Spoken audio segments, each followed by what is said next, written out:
Daily Bible reading, Ecclesiastes chapter 7.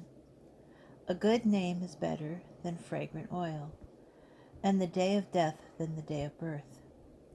It is better to go to a house of mourning than to a house of feasting, for that is the end of every man, and a living one should take it to heart. Vexation is better than revelry, for though the face be sad, the heart may be glad.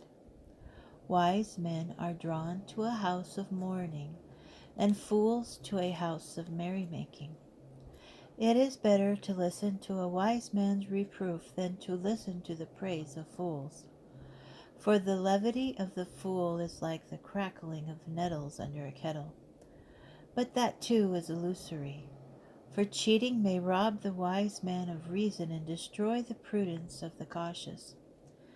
The end of a matter is better than the beginning of it. Better a patient spirit than a haughty spirit.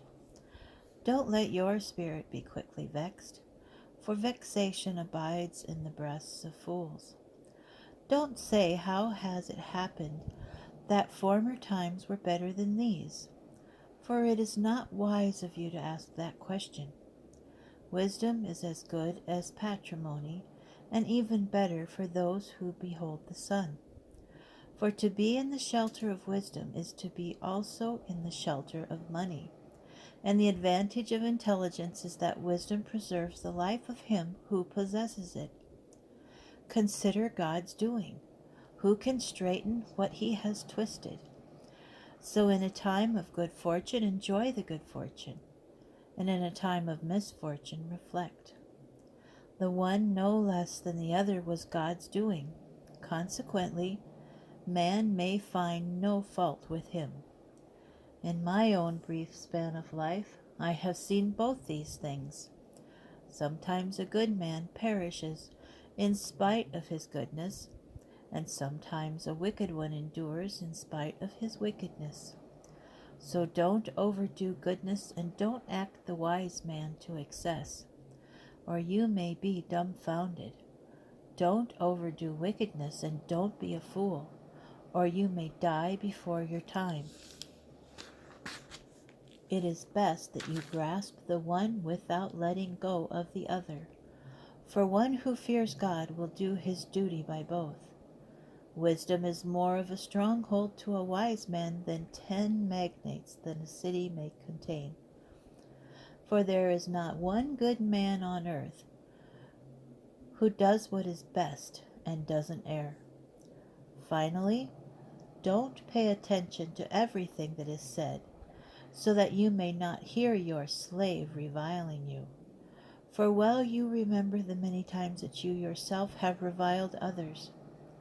All this I tested with wisdom. I thought I could fathom it, but it eludes me. The secret of what happens is elusive, and deep, deep down, who can discover it? I put my mind to studying, exploring, and seeking wisdom and the reason of things, and to studying wickedness, stupidity, madness, and folly. Now I find women more bitter than death.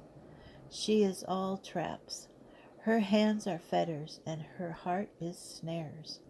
He who is pleasing to God escapes her, and he who is displeasing is caught by her.